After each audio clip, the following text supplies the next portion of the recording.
আচ্ছা, আজকে আমরা জানবো যে প্রিন্টিংয়ের অ্যাপ্রোচগুলো কী কী। প্রিন্টিংয়ে হচ্ছে 3 ধরনের অ্যাপ্রোচ থাকে। এখানে একটা হচ্ছে direct printing, discharge printing, resist printing. তো প্রথমে আমরা জানবো হচ্ছে ডিরেক্ট প্রিন্টিংটা কি। ডিরেক্ট প্রিন্টিং এখানে বলা হলো যে in this type of printing dyes applied onto the fabric by curved block stencil screen engraved roller.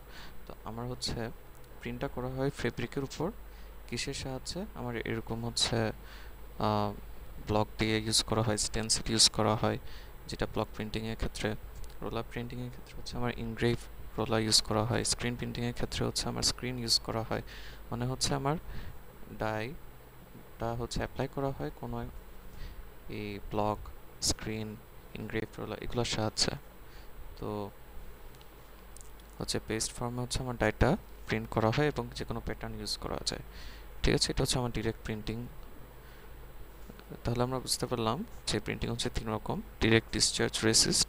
R direct কি? আমরা যখন ব্লক, স্টেন্সিল, স্ক্রিন, ইনগ্রেভ রোলার এগুলোর সাহায্যে যখন প্রিন্ট করি, এগুলোর মধ্যে আমরা যখন ডাইস ইউজ করা হয় এবং এটা ফেব্রিকের উপর হচ্ছে আমরা পুশ করার মাধ্যমে আমার হচ্ছে ডাইটা ফেব্রিকের উপর প্রিন্টিং আকারে চলে আসে।